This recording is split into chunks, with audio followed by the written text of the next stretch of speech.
Bonsoir, bienvenue sur le plateau de Ce soir ou jamais. Que va faire l'Amérique au Moyen-Orient une fois que Barack Obama sera entré à la Maison-Blanche? C'est la question que tout le monde se pose. Nous, on va se demander que devrait faire l'Amérique au Moyen-Orient. Robert Baird, vous avez été longtemps le chef de la CIA au Moyen-Orient et le responsable des opérations clandestines, ce que vous avez raconté en 2002 dans La chute de la CIA, qui était sous-titré en France « Les mémoires d'un guerrier de l'ombre sur le front de l'islamisme », un livre dont vous avez tiré le scénario de Syriana, où George Clooney interprétait d'ailleurs un rôle très inspiré par vous-même. Aujourd'hui, vous publiez L'Iran, l'irrésistible ascension, dans lequel vous nous expliquez que l'Amérique devrait s'allier avec l'Iran. Vous dites même que ce serait pratiquement son seul choix. Alors avant même de présenter mes autres invités, est-ce que vous pourriez nous expliquer pourquoi? D'abord, on ne peut pas attaquer l'Iran. C'est un pays trop puissant. Par exemple, l'Iran peut fermer le toit de Hormuz. Dans 3 minutes, l'Iran peut attaquer les facilités pétrolières en Arabie Saoudite. Et l'Iran est un puissant très puissant en Irak, au Liban. C'est presque un empire par proxy. C'est pour cette raison. Que l'Amérique ne pouvant pas attaquer l'Iran, il faut forcément qu'elle s'en fasse un allié. Oui, pourquoi pas. C'est un pays qui est devenu presque logique. L'Iran a abandonné la révolution de Khomeini. Il n'y a pas d'attaque de terrorisme depuis 1996. C'est un pays qui est presque raisonnable. Ce serait à ce moment-là une alliance au détriment de l'Arabie Saoudite. Pourquoi pas? Contre le Pakistan. Le Pakistan est un pays abîmé. Il n'y a pas d'espoir pour le Pakistan. C'est un ancien allié des États-Unis. Il faut changer des alliances. Pas de choix.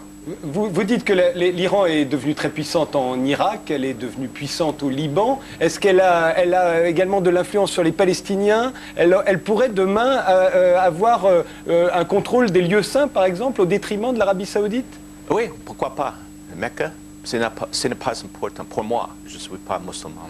Et alors, est-ce que cette alliance se fera au détriment de l'État d'Israël? Non. Je suis convaincu que l'Iran va accepter l'existence d'Israël sur la résolution 242.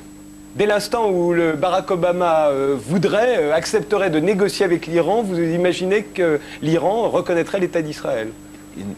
Il n'a pas de choix. Je crois en février l'année prochaine, il y aura un discours secret entre la Maison Blanche et Téhéran.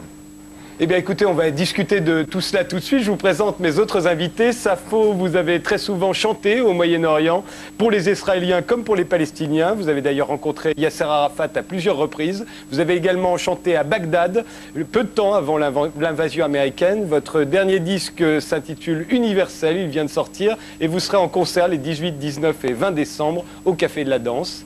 Michel Colomb, vous êtes journaliste et écrivain belge. Vous êtes l'auteur de 2 ouvrages remarqués sur les déformations des médias pendant les guerres du Golfe et pendant la guerre en ex-Yougoslavie. Votre dernier livre s'intitule Bush, le cyclone. Il date de 2005, mais vous venez de préfacer Code Chavez, CIA contre Venezuela, d'Eva Gollinger. Henri Laurence, vous êtes historien, vous êtes le titulaire de la chaire d'histoire contemporaine du monde arabe au Collège de France. Vous avez beaucoup écrit sur le Moyen-Orient, sur les Arabes en général, sur la question de la Palestine, 3 tomes.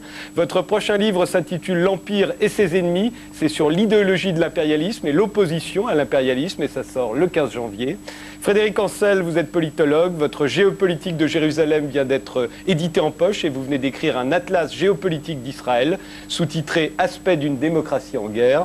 Enfin, William Goldnadel, vous êtes avocat, président de l'association France-Israël. Vous venez de publier avec Alexandre Adler Conversations sur les sujets qui fâchent. Alors, les sujets qui fâchent étant ici le conflit israélo-palestinien, l'Iran, justement, la partialité des médias, on pourrait dire aussi l'antisémitisme en France, la Shoah. Je ne vais pas tous les citer, mais j'imagine qu'il y a un sujet qui vous fâche. Là, c'est ce que vient de dire je ne veux pas me Robert fâcher. Baird. Je ne veux pas me fâcher. J'en ai tellement entendu.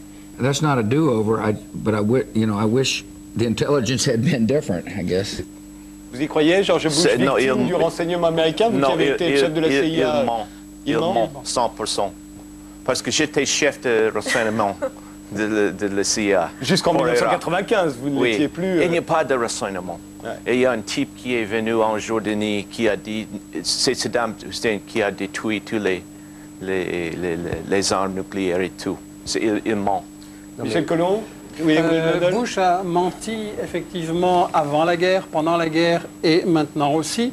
Il prétend qu'il a été trompé par les services de renseignement. En réalité, il y a toute une série de témoignages qui disent qu'ils ont obligé à déposer de faux rapports avec des chantages, avec des pressions, avec des déformations.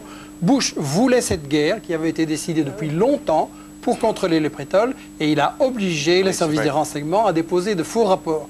Donc, quand on dit que les États-Unis viennent au Moyen-Orient parce qu'on les invite, je ne sais pas si le régime saoudien ou le régime koweïtien a tellement d'indépendance qu'il pourrait décider, tiens, invitons les États-Unis.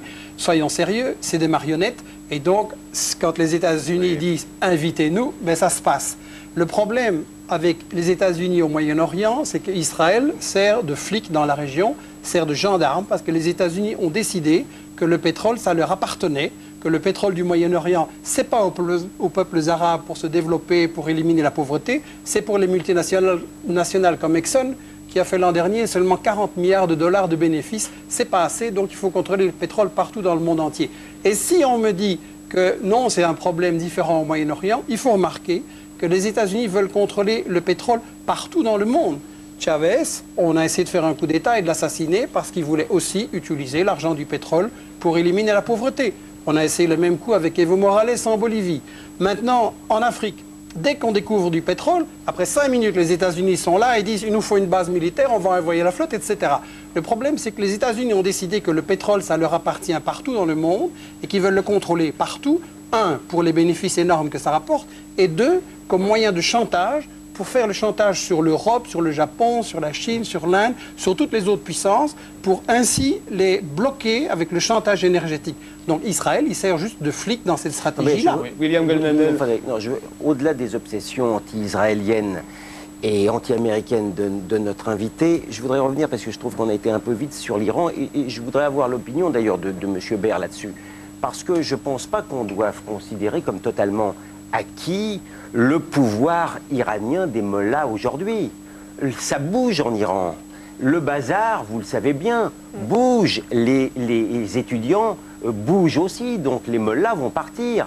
De Gaulle disait que la Russie allait absorber le communisme comme le buvard l'encre. Moi, je pense que l'Iran, qui est une merveilleuse civilisation, je ne sais pas quand, malheureusement, absorbera aussi l'islamo-fascisme comme le buvard l'encre. Tout dépend de savoir quand. Et l'un des grands torts aujourd'hui, à mon avis, des Européens, c'est de ne pas favoriser autant qu'il le faudrait l'opposition iranienne. Vous avez une opposition islamique, modérée, très puissante, c'est le CNRI en Europe. On s'évertue à le considérer encore comme terroriste alors qu'ils ont gagné tous leurs procès. Ce ne sont pas du tout des mouvements terroristes. Et ce qu'il faudrait faire, si on ne veut pas attaquer l'Iran, c'est au moins favoriser l'opposition démocratique. Et on ne le fait pas par peur des mollahs. Robert Baird. Je ne suis pas d'accord. Depuis 30 ans, on parle de la faillite du régime d'Iran. Jusqu'à maintenant, personne ne bouge. Et après tout, ce n'est pas important l'économie en Iran. C'est comme pendant Rome, c'est le gaz, les ostrogoths, l'économie qui est abîmée aussi. Pour un empire, et je crois que l'Iran est plus... Je ne parle pas d'économie, M. Baird. Je parle de démocratie, je parle de gens qui en ont marre de ce régime. Mais vous savez qu'ils sont nombreux. C'est un système militaire. Ils sont torturés, c'est difficile. Je sais bien qu'ils sont... C'est un système militaire, ça oui, c'est la raison pour laquelle elle est dangereuse. Oui, elle est dangereuse parce que c'est un système militaire. Mais en même temps, vous pensez qu'aux prochaines élections, Ahmadinejad va perdre le pouvoir? Il va partir. Il va partir. Je suis convaincu. Parce que c'est une démocratie à l'intérieur d'un régime qui, lui, reste une république islamique. Presque une république. Mais c'est Khamenei est la personne la plus importante. Et il est une dictature militaire. Mais si, pardon, je suis d'accord sur le fait que le vrai